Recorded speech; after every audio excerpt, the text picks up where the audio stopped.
السلام عليكم ورحمة الله وبركاته. بسم الله الرحمن الرحيم.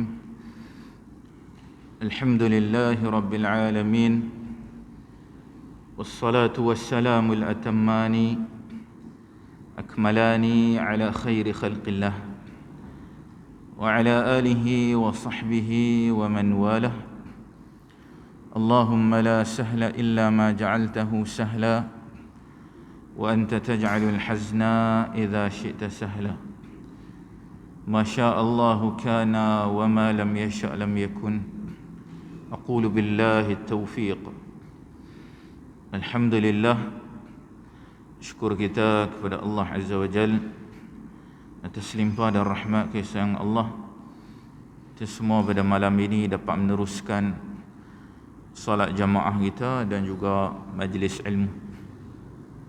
Inilah satu kesempatan, satu nikmat yang sangat berharga, sangat bernilai bagi kita, terutama setelah lama tertangguh.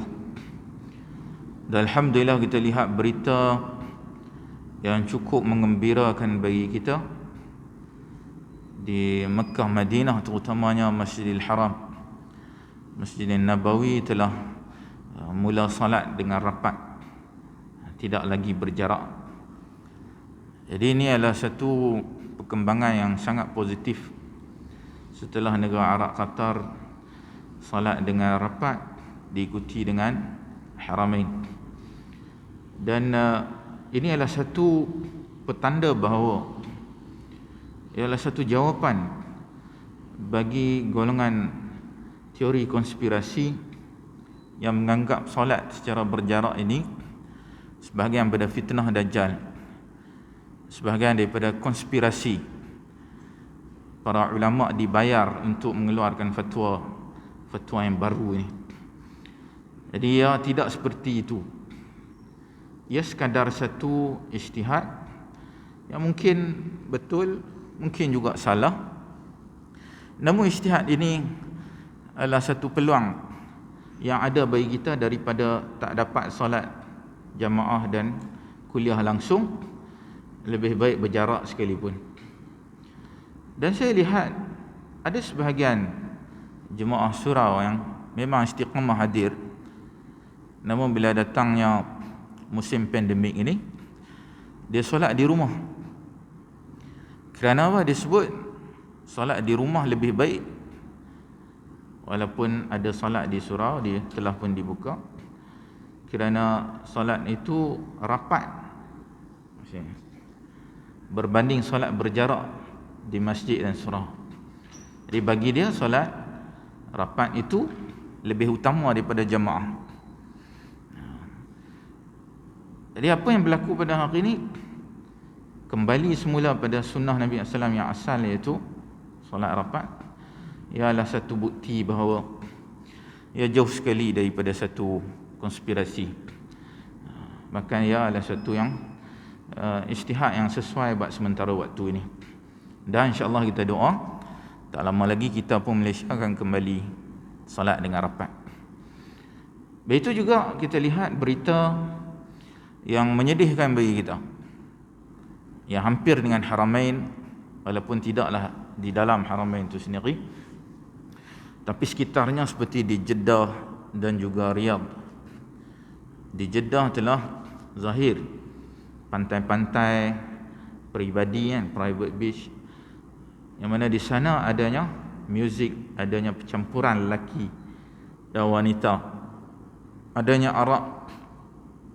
Jadi kemaksiatan yang zahir, yang jelas, sangat hampir dengan Mekah, iaitu di Jeddah. Begitu juga di Riyadh adanya konsert yang bersiri, besar-besaran, kemudian berbulan-bulan sirinya. Jadi kesemua ini mendukacitakan bagi kita, terutama bila ia sangat hampir dengan Mekah dan Madinah, dan ia memberi bola panggung kepada golongan teori konspirasi. Dah tengoklah, kami dah cakap lama dah, ini semua adalah Dajjal yang nak masuk dalam Mekah, Madinah. Tak dapat masuk, dia duduk dekat luar sekitarnya. Jadi mereka pun smash. Tak sepatutnya. ia berlaku walaupun tempat lain kat Malaysia pun ada. Tetapi tidaklah mendadak dan hampir dengan Mekah Madinah. Dan fitnah Dajjal ni sebab sikit ada betul, walaupun taklah sedahsyat yang didakwa oleh mereka, tapi sebuah sedikit ada betulnya. Karena kalau kita perhatikan hadis Nabi sallallahu alaihi wasallam dalam Sahih Muslim antaranya, Nabi sallallahu alaihi wasallam menyebut bahawa Dajjal ini apabila ia muncul pada akhir zaman, manusia akan lari menyelamatkan diri sehingga ke gunung-gunung. Maksudnya Dajjal ni tak dapat ditentang. Orang tak dapat nak menentangnya, orang pun lari selamatkan diri sehingga ke gunung. Kemudian Ummu Syarik radhiyallahu anha peliklah dengan apa yang Nabi sallallahu alaihi wasallam sebut, perawi hadis ni. Ummu Syarik radhiyallahu anha ditanya, "Wahai Rasulullah, di manakah orang Arab pada ketika itu?" Karena dia pelik, orang Arab mestilah ada ketika itu dan akan memerangi Dajjal ni. Mana pergi?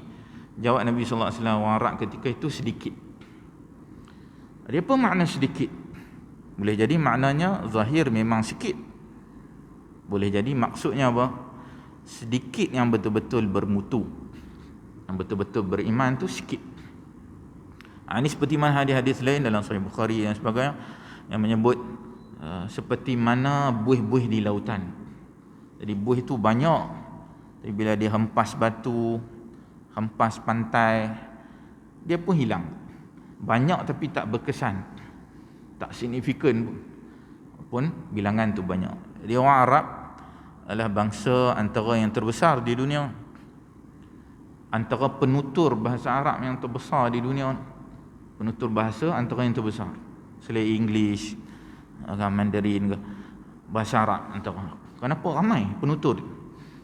Daripada Iraq di timur sampailah ke Mauritania di barat, semua ni Arab, walaupun dah bercampur, tapi secara umumnya Arab. Dia ramai saja Arab tapi tidak bermutu. Inilah yang kita lihat realiti daripada sejarah satu ketika dulu sampai hari ini. Kita lihat Bani Umayyah adalah Arab. Kemudian datang Abbasiyah. Abbasiyah khalifah Arab, tapi menteri-menteri itu banyak Parsi. Telah mula kurang dominan penguasaan Arab. Datang Uthmaniyah, Turki teruslah. Terus hilang kepimpinan Arab. Datang zaman kita hari ini, Arab Saudi antara pemimpin Arab, negara yang kurang mudarat banding Arab-Arab yang lain. Namun pada ketika ini ia menjurus ke arah lebih kurang sama saja. Kepimpinan, kekuatan tu dah mula hilang sebuah sedikit. Jadi ini satu yang kita lihat seolah yang telah diperingatkan oleh Nabi sallallahu alaihi wasallam dalam hadis, bagaimana salah hadis Sahih Muslim tadi, dengan khusus menyebut tentang perihal keadaan orang Arab pada akhir zaman nanti. Dia barangkali inilah yang kita sedang lalui. Mudah-mudahan insya-Allah Allah selamatkan bangsa Arab, selamatkan umat Islam keseluruhan, selamatkan Mekah dan Madinah terutamanya. Baik, itu sikit berkaitan dengan isu yang melanda umat Islam global pada ketika ini. Tuan-tuan dan puan-puan dirahmati Allah sekalian, sedangkan kita masih berada di dalam bulan Rabiul Awal, iaitu bulan yang sinonim dengan sambutan Maulidur Rasul, maka kita nak mengambil kesempatan di sebalik momentum sambutan Maulidur Rasul ini untuk memetik salah satu pada tema yang penting berkaitan dengan Rasul kita. Bila saya lihat antara tema yang penting berkaitan dengan Rasul kita ni adalah tema anak yatim. Kerana pada musim pandemik ini, ramai anak yatim yang muncul dengan segera. Seperti mana imam-imam segera muncul dengan ramai. Ayah jadi imam, anak jadi imam, mak pun boleh jadi imam untuk anak-anak dia. Daripada musim PKP baru ni, Semua pegat jadi imam. Begitu jugalah kematian yang mendadak. Bila ramai yang mati mendadak, usia yang muda, meninggalkan anak-anak yatim yang segera ni, yang ramai. Jadi tema anak yatim bersesuaian dengan keadaan Nabi sallallahu alaihi wasallam apabila dilahirkan. Tu baginda lahir dalam keadaan yatim. Dalam keadaan yatim, dan sekarang kita berhadapan dengan ramai anak-anak yatim yang perlu diberi perhatian untuk kita cakna nasib mereka. Jadi tema ini barangkali sesuai pada ketika ini untuk kita petik salah satu daripada kepribadian baginda sallallahu alaihi wasallam. Baik, dalam Al-Quran Allah Azza wa Jalla menekankan tentang perihal baginda sallallahu alaihi wasallam sebagai anak yatim. Dalam surah Ad-Duha yang selalu kita baca, ayat lazim yang barangkali setiap hari kita baca, ayat yang ke-6, Allah Azza wa Jalla berfirman, a'udzubillahi minasyaitanir rajim, alam yajidka yatiman fa'awa. Maksudnya, bukankah dia, iaitu Allah Azza wa Jalla, mendapati kamu dalam keadaan yatim, fa'awa, maka dia pun melindungi kamu. Maknanya Nabi SAW, dia itu sendiri dilahirkan dalam keadaan yatim, namun sentiasa di bawah pelindungan Allah Azza wa Jalla. Jadi tema yatim telah ditekankan dalam Al-Quran, yang mana ia menunjukkan peri pentingnya tema ini. Walaupun kelihatannya mungkin remeh, mungkin kecil, namun ia adalah tema yang penting. Bila kita menelusuri sirah baginda sallallahu alaihi wasallam sebagai seorang yatim, terlihat beberapa sudut. Antara sudut yang pertama, ta'rif, maksud bagi perkataan yatim. Arab adalah satu bahasa yang mana ia sangat banyak perbendaharaan kata. Kadang-kadang makna umum, tetapi ada banyak perkataan, kerana setiap perkataan bermakna khusus. Masuk dekat yang sama, tapi secara khusus ada beberapa perkataan. Seperti mana yatim ini? Ada yatim, perkataan yatim dalam kamus-kamus Arab seperti Lisanul Mizan ataupun Mu'jam yang lain membawa makna seorang yang kematian ayahnya. So kalau ayahnya meninggal, baru dipanggil yatim. Mak yang meninggal tak panggil yatim. Ayah yang meninggal, mak ada, baru dipanggil yatim pada bahasa Arab. Bagaimana pula kalau mak meninggal, ayah masih ada? Terbalik. Mak meninggal, ayah masih ada, dia panggil aji. Ain, jim, ya, aji. Itu istilah untuk mak yang meninggal. Istilah ni jarang digunakan. Apa biasa orang tak cakna sangat kalau ayah masih ada, kerana ayah boleh memberi nafkah pada dia. Jadi orang tak cakna sangatlah, ayah dia dah ada kan, memberi nafkah. Tapi bila ayah meninggal, maka ia lebih masyhur. Maka istilah yatim lebih tersebar, lebih masyhur berbanding dengan aji ini tadi. Baik, kalau meninggal kedua-duanya sekali, atau kita bahasa Melayu panggil piatu, yatim piatu, Arab panggil latim. Lam, ta, ya, mim. Latim. Mana yatim piatu. Meninggal kedua-duanya sekali. Jadi Nabi SAW dilahirkan keadaan yatim, kemudian dia menjadi latim apabila mak dia juga meninggal. Dia dua sekali. Yatim, kemudian yatim piatu. Baik, para ulama seperti Imam Ibn Kathir, bila dia menafsirkan ayat ini, dia tafsir beberapa pandangan para ulama, apakah kadar yang paling maksimum, usia yang paling tinggi dikira anak yatim. Takkanlah dah tua pun panggil anak yatim juga. Di mana sempadannya? So, dia buat pandangan para ulama. Ada yang berpandangan sampai umur 30 pun ada, sampai umur 40 pun ada, sampai 60 pun ada. Punya banyak, 30, 40, 60. Namun kata Ibn Katsir, semua pandangan ni tidak ada asas yang kukuh. Tak ada asas yang kukuh. Daripada mana datang? Melainkan adalah dua pandangan.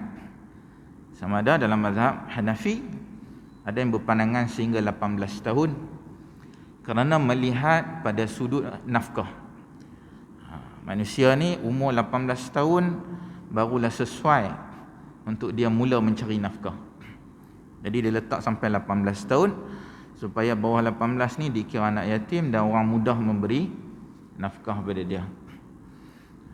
Dan ada pandangan para ulama yang kebanyakan, majoriti, jumhur para ulama berpandangan sehingga dia ni telah baligh.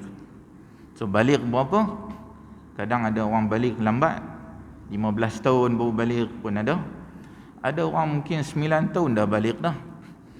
Tak sama, setiap orang tu berbeza. Kalau dicapai usia baligh, maka itu telah dikira tidak lagi anak yatim. So, tak adalah anak yatim ni dah besar sangat pun panggil anak yatim. Dia kecil lagi sampai dia telah baligh, maka dia tak lagi dikira sebagai anak yatim. Mereka berhujah dengan satu hadis, hadis yang sahih dalam Sunan Abi Daud. Nabi sallallahu alaihi wasallam bersabda, la yutma ba'da ihtilamin. Maksudnya tidak lagi dikira yatim setelah dia ihtilam ataupun mimpi. Ini maksud mimpinya baligh lah. Bila dia dah mimpi, dah baligh, tak lagi dikira sebagai anak yatim. Jadi itu ta'rifan yang dimaksudkan anak yatim. Kalau kita lihat ta'rifan ini, maka kita dapati Nabi sallallahu alaihi wasallam tergolong anak yatim, bahkan yatim piatu, kerana mak dia meninggal pada usia dia yang kecil, sekitar 6 tahun. So mak dia meninggal 6 tahun, dia dah yatim piatu, masih lagi sebelum daripada baligh pun. So dia memang masuk dalam kategori ni, tidak syak lagi. Baik, itu pada satu sudut yang pertama, iaitu apakah makna maksud anak yatim. Yang kedua, hayatnya ketika mana ibunya masih ada. Jadi dia dalam keadaan yatim bersama dengan ibunya. Nabi SAW dilahirkan, apabila dia dilahirkan dalam keadaan yatim, ayahnya telah pun meninggal seawal dia dalam kandungan 2 bulan. Awal dalam kandungan mak dia 2 bulan, ayah dia dah meninggal. So ayah meninggal usia muda, sekitar umur 25 tahun apabila balik daripada berdagang daripada Syam. So adat mereka Quraisy ni akan pergi Syam, jadi dia balik itu singgah dekat Madinah. Di Mekah Madinah ni memang tempat persinggahan. Sementara nak sampai ke Tabuk, sampai ke Jordan hari ni, so jalan tu straight lurus saja sampai ke Syam. Jadi dia berhenti rehat sekejap, juga berhenti untuk menziarahi keluarga ibunya. So nenek Nabi sallallahu alaihi wasallam atau ibu Abdullah ni daripada kabilah Najjar, salah satu kabilah dekat Madinah. Jadi Nabi ni memang ada pertalian darah dengan Madinah. Tak asing lagi bila dia hijrah pun, memang nenek dia asal sana. Walaupun dia ni dikira Quraisy lah, ikut keturunan ayah, asal Mekah. Ayah datuk dia Quraisy, tapi belah nenek dia ada pertalian darah di Madinah. Tu untuk ziarah, lepas tu dia sakit dan akhirnya meninggal. Meninggal di Madinah. Cuma yang muskil bagi kita, sampai hari ini kita tak ketahui di mana kubur ayahnya. Kat Madinah tu wallahualam. Kalau tak orang pergi ziarah kan, Madinah orang akan pergi ziarah kubur, tapi tak tahu kat mana kubur. Tak diriwayatkan, tak masyhur. Namun yang masyhurnya kuburnya di sanalah, di Madinah. Di mana wallahualam. Jadi dia lahir dalam keadaan yatim. Bila dia dalam keadaan yatim, datanglah orang daripada Bani Sa'ad, antaranya Halimatun Sa'diyah, datang nak mencari anak-anak susuan. Jadi Nabi SAW ditawarkan kepada ibu-ibu susuan, semua tak mau. Seorang pun tak berminat. Kenapa? Sebab dia anak yatim. Jadi Nabi seawal itu telah diuji. Sebagai anak yatim, ibu-ibu susuan tak berminat. Kerana anak yatim ni tak ada ayah. Jadi bila tak ada ayah, ibu susuan ini mengharapkan kepada ayah. Ayah tu nak bagi infak, nak bagi upah, bagi hadiah. So hak tak ada ayah dia tak mau, dia cari anak susuan hak ada ayah. Tu Nabi ni orang tak berminat. Sehinggalah akhirnya semua ibu susuan dapat kecuali Halimatun Sa'diyah. Dia seorang saja tak dapat. Ini dia sebut kat suami dia Abu Kabsyah. Suami dia, kita kena bawa balik juga, takkan balik tangan kosong. Suami dia pun sebut, kita ambil lah anak yatim ni, mudah-mudahan dia memberi barakah kepada kita. Mereka pun ambil Nabi SAW. Terus diriwayatkan beberapa keberkatan segera dapat. Keberkatan yang segera ni wallahu a'lam diriwayatkan daripada Ibnu Ishaq, Muhammad bin Ishaq. Dia seorang perawi yang ada sikit kontroversi. Dikatakan seorang mutasyayyi', orang yang agak cenderung ke arah Syiah. Bukan betul-betul tapi cenderung ke arah Syiah. Jadi dia dikritik. Namun kita berhati-hatilah dengan riwayat dia. Sekadar satu cerita bolehlah kita, penceritaan. Jadi diceritakan oleh Ibnu Ishaq ni, Muhammad bin Ishaq, bahawa susu Halimah Sa'diyah tu terus penuh. Dapat je Nabi, susu dia penuh. Susu unta dia penuh. Kemudian keldai dia berjalan laju, potong habis keldai orang lain. Sampai dekat kampung mereka tu, kambing-kambing dia kat kampung penuh susu juga. Sampai yang kambing-kambing lain mereka bawa duduk sebelah, tak jadi, kotlah boleh tumpang. Kambing-kambing lain tak penuh susu, kambing Halimatun Sa'diyah ni penuh susu. Itu beberapa keberkatan yang diriwayatkan bila Nabi sallallahu alaihi wasallam diterima. Dia kata keberkatan ni atas dasar bila seorang tu buat amal salih yang baik. Bila dia meraihkan anak yatim, memuliakannya, dia akan dapat sedikit barakah tu. Namun dengan khusus sehingga setiap daripada tu dengan segera ni wallahu a'lam lah. Jadi sampai usia 2 tahun. Usia dah 2 tahun biasanya akan hantar balik. Tapi Halimah Sa'diyah ni sayang. Dia cinta pada Nabi lebih, dia minta extend. Mak Nabi bagi, Aminah bagi 2 tahun lagi, jadi 4 tahun. Sampailah 4 tahun. Yang ni diriwayatkan oleh Muslim dalam sahih. Yang ni tak syak lagi lah. Walaupun pelik juga. Itu Nabi dibedah dada, dibasuh dengan air Zam-Zam, dipasang balik oleh Jibril. Jadi hatinya dibasuh dengan Zam-Zam, pasang semula. Zaman tu mana ada pakai bedah, boleh bawa keluar, pasang balik. Tapi bila dia riwayat Muslim dan sahih, kita beriman seadanya. Ya, benda tu memang benda-benda yang Allah dah tentukan khas untuk dia. Tak ada masalah bab tu. Jadi takutlah Halimah Sa'diyah ni, takut lepas peristiwa tu dia ketakutan. Dia sendiri hantar balik. Tak mau extend dah. Dulu dia extend, sekarang tak mau dah extend. Hantar balik kepada Aminah. Jadi Nabi pun duduk dengan mak dia. Tapi dia diuji tinggal dengan mak dia sekitar 2 atau 1 tahun. Sekejap saja dengan mak dia. Sampai usia dia 6 tahun, mak dia Abdul Muttalib, datuk dia, Ummu Aiman, khadam mereka, pembantu, dengan Nabi SAW 4 orang. 4 orang menuju ke Madinah untuk ziarah ayah dia, kubur ayah dia lah. Pergi ziarah ke Madinah, balik semula. Dalam perjalanan sakit. Aminah ni ibunya sakit di satu tempat nama Abwa'. Tempat tu sampai sekarang pun nama Abwa' juga. Lebih kurang 140 km nak sampai dah Mekah. Tak sempat sampai Mekah, sakit, meninggal. Jadi meninggal tu para ulama berbeza pandangan, adakah ditanam di situ atau dibawa balik ke Mekah, di Ma'la ataupun Mu'alla, ditanam di situ. Khilaf dua tempat ni. Ada yang berpandangan ditanam di Mu'alla, seperti mana datuk Nabi, isteri Nabi Khadijah, nenek moyang dia, anak dia Qasim, semua ditanam di situ juga. Jadi mereka berpandangan ibu Nabi pun memang ditanam di situ juga. Dan ada yang berpandangan dia ditanam di tempat dia sakit tadi. Sampai hari ni ada perkuburan di pagar di Abuak ni, jarang orang lalu tempat yang agak terpencil. Sampai di situ ada dikatakan kubur Aminah ni. Yang mana satu wallahu alam kubur yang sebenarnya. Jadi Nabi SAW menjadi yatim piatu. Itu yang keduanya, hayatnya sebagai seorang yatim bersama ibunya, penuh dengan ujian, kesusahan. Yang ketiga, hayatnya menjadi yatim piatu bersama dengan datuknya, itu Abdul Muttalib.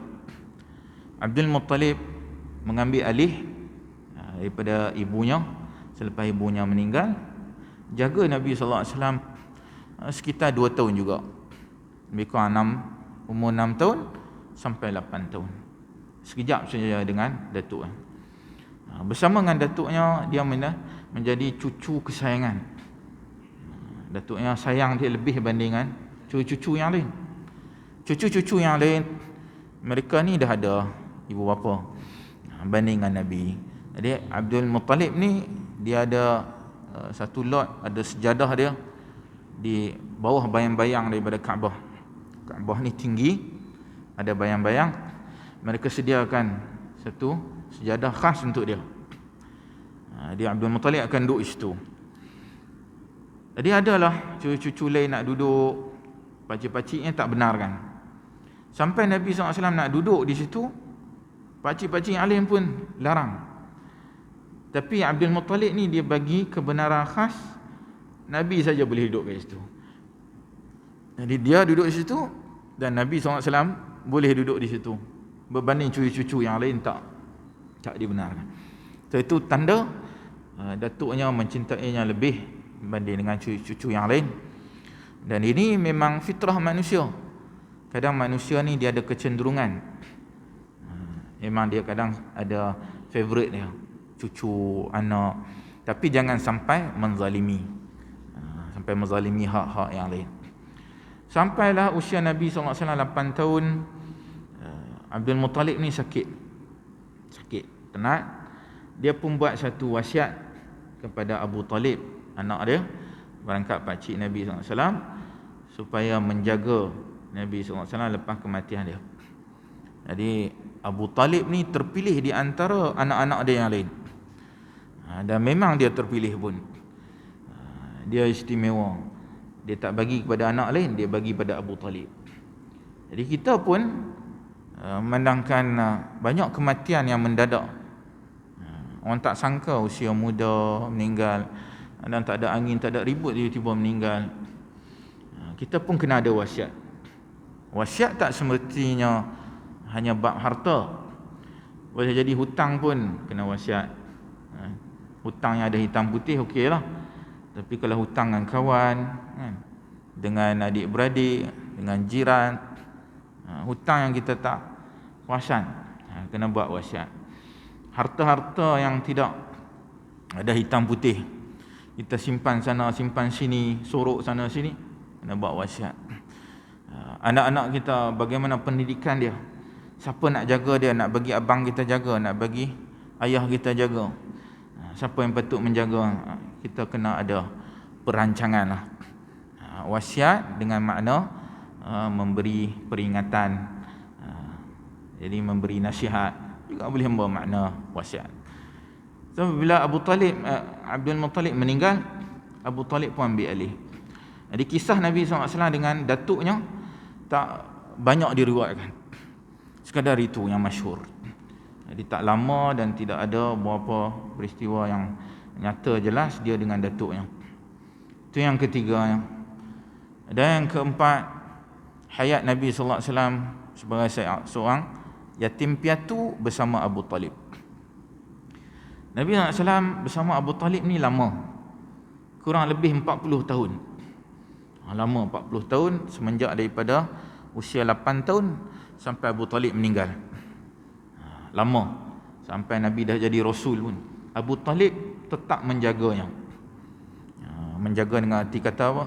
Membantunya, mendukungnya, menyokongnya. Lama, selama 40 tahun. Jadi banyak cerita diriwayatkan Nabi dengan Abu Talib ni banyak.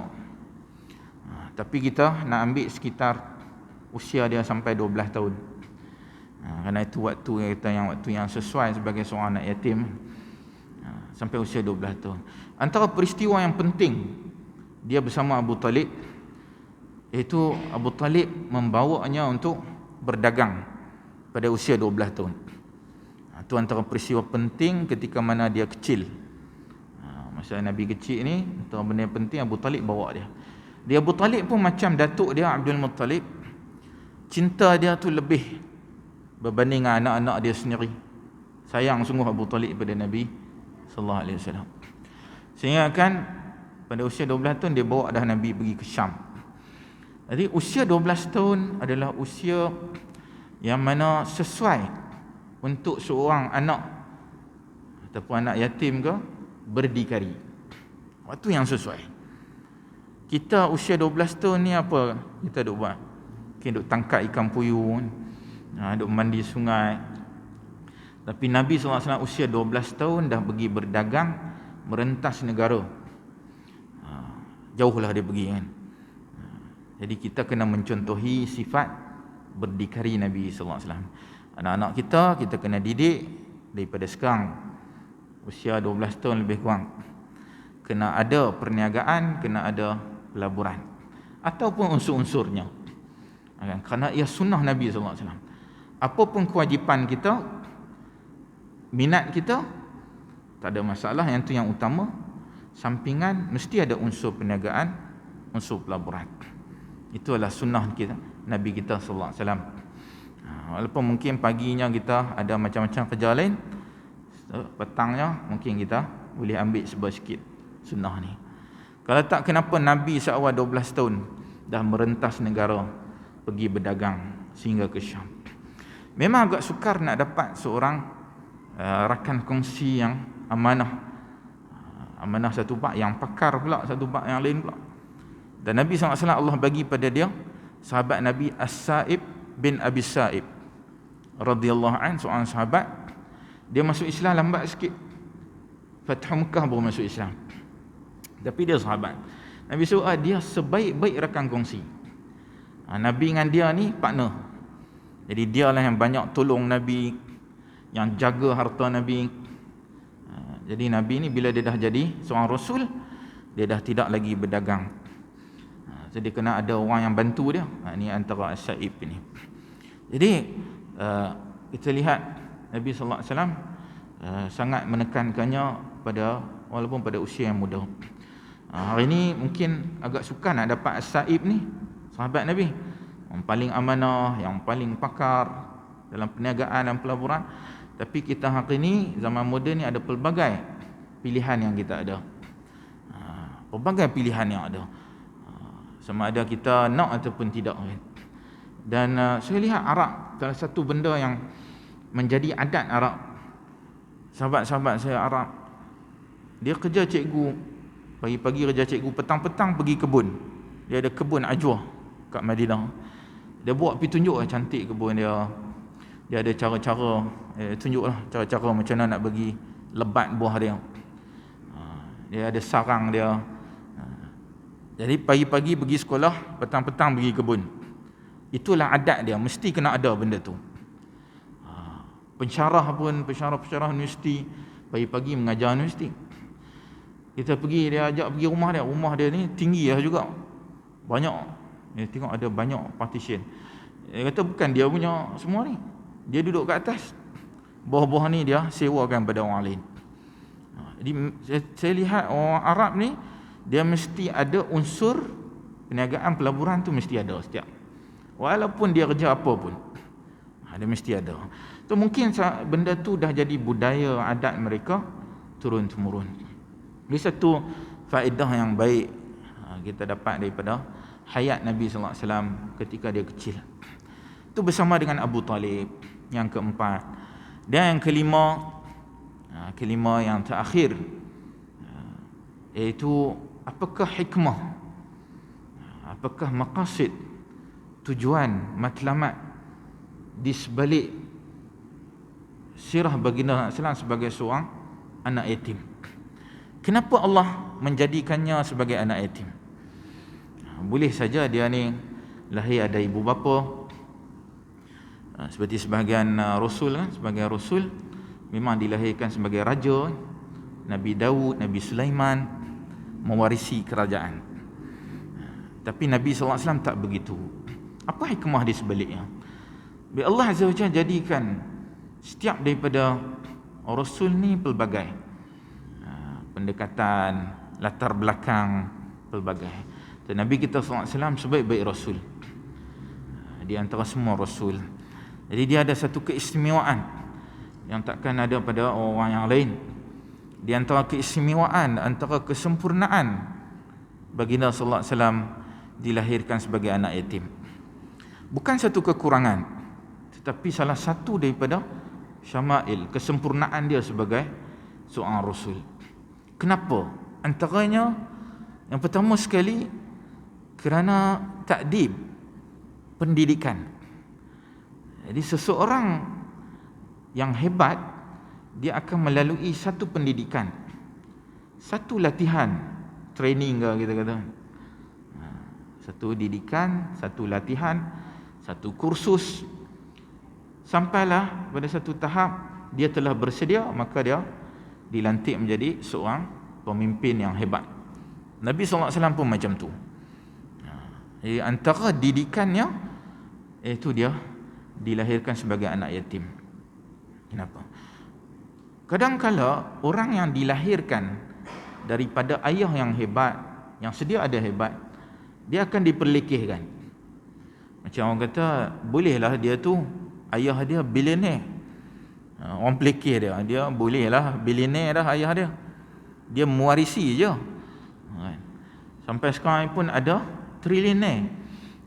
Dikatakan Elon Musk ni hampir trilioner yang pertama. Trilion ada. Kali kalau anak dia memang laluan dah terbuka. Tinggal saja dia nak follow je lah. Follow the flow je. Jadi orang pelekeh dia. Nabi SAW tak begitu.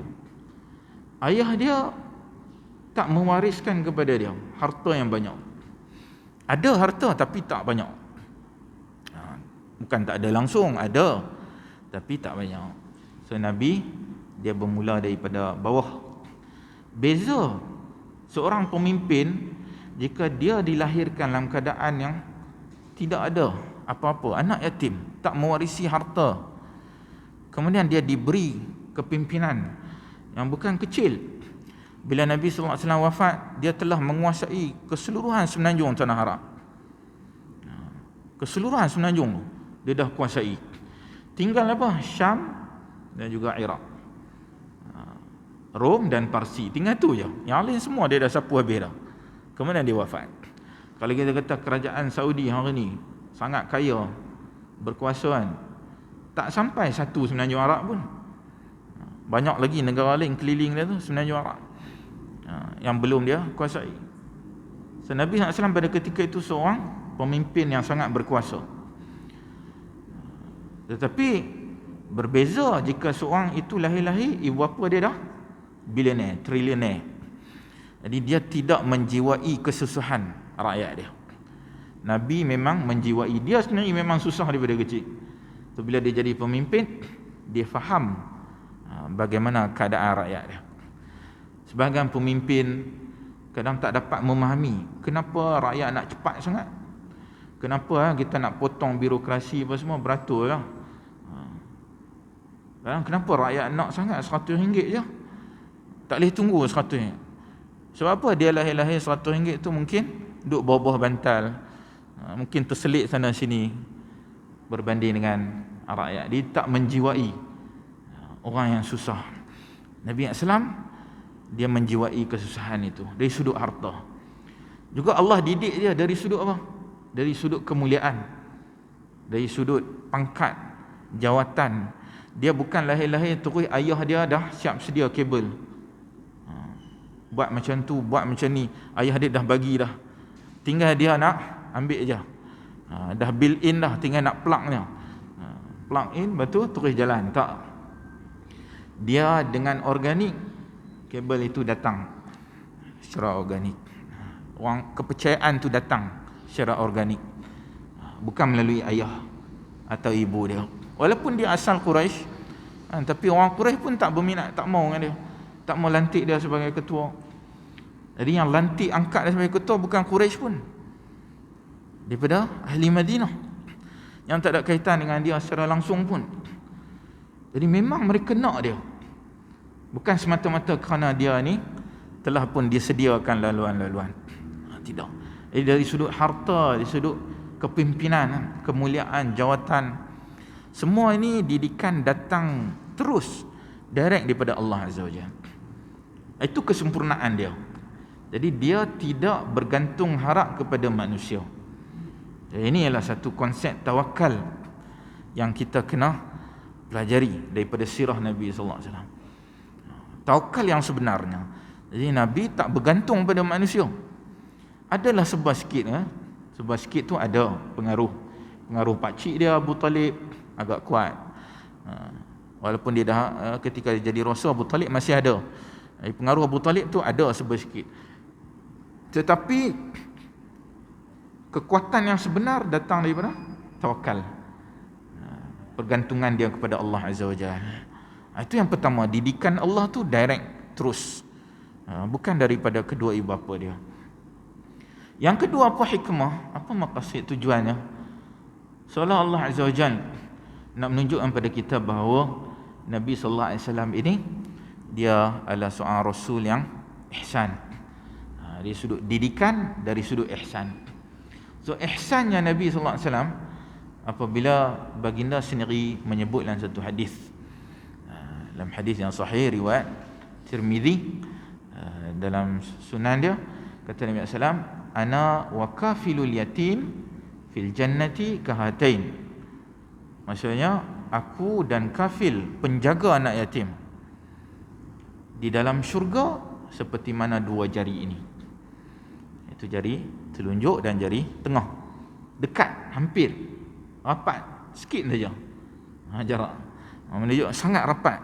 Aku dan kafilul yatim, penjaga anak yatim. So, Nabi sallallahu alaihi wasallam menekankan kepada kita tentang ihsan. Bukan semata-mata anak yatim. Anak yatim, ya, tapi yang menyerupai anak yatim pun begitu. Karena anak yatim ini dia tak ada pelindung dari sudut nafkah, siapa yang melindungi keselamatan hak dia, yang memimpinnya.